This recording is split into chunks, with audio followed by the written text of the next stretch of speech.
தனிமை. ஒருத்தவங்க தனியா இருக்கிறதுக்கு அர்த்தம் தனிமை கிடையாது. இந்த உலகத்துல என்னதான் நம்மளை சுத்தி அம்மா, அப்பா, ஃப்ரெண்ட்ஸ், ஹஸ்பண்ட், ஒய்ஃப், பசங்க அப்படின்னு எக்கச்சக்க ரிலேஷன்ஷிப் இருந்தாலும் நமக்குன்னு கஷ்டம்னு ஒன்று வரும்போது அதை சொல்லி அழுறதுக்கு யாருமே இல்லைல்ல. இந்த உலகத்துல நமக்குன்னு யாரும் கிடையாதா அப்படின்ட்டு ஒரு எண்ணம் தோணுது பார்த்தீங்களா?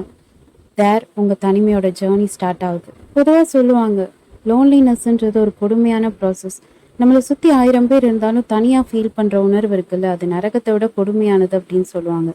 ஆக்சுவலி ஸ்பீக்கிங், தனிமைன்றது ஒரு ஹீலிங் ப்ராசஸ். தனிமை எப்படி ஹீலிங் ப்ராசஸ் ஆகும்னு யோசிக்கிறீங்களா? இதை ஃபாலோ பண்ணுங்க.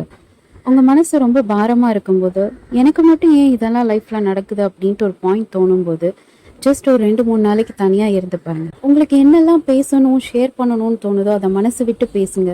அங்கே உங்களை ஜட்ஜ் பண்ணுறதுக்கு யாரும் இருக்க மாட்டாங்க, கேள்வி கேட்க யாரும் இருக்க மாட்டாங்க.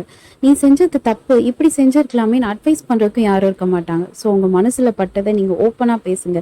எவ்வளோ தூரம் உள்ளே இருக்கிறத இறக்கி வைக்கணும்னு நினைக்கிறீங்களோ அவ்வளோ பேசுங்க. அழணும்னு தோணுதா அழுதுருங்க.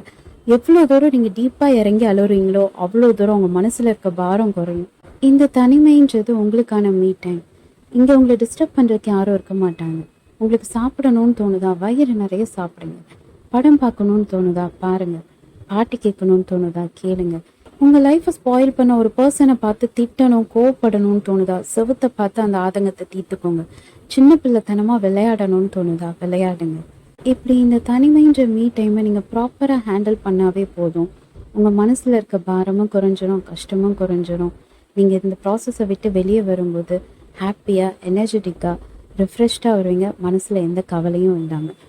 போதுங்க, இது உங்கள் லைஃப், நீங்கள் தான் வாழணும். இன்னும் எத்தனை நாளைக்கு ரொட்டீன் லைஃப்ன்ற பேரில் அடுத்தவங்களுக்காகவும் உங்களை சுற்றி இருக்கவங்களுக்காகவும் உங்கள் லைஃப்பை தொலைச்சி நீங்கள் வாழ போகிறீங்க. ஸோ நெக்ஸ்ட் டைம் எனக்கு இந்த உலகத்தில் யாருமே இல்லையா அப்படின்னு தோணும்போது take a break, have your me time, தனிமை என்ஜாய் பண்ணுங்கள். Because you live only once.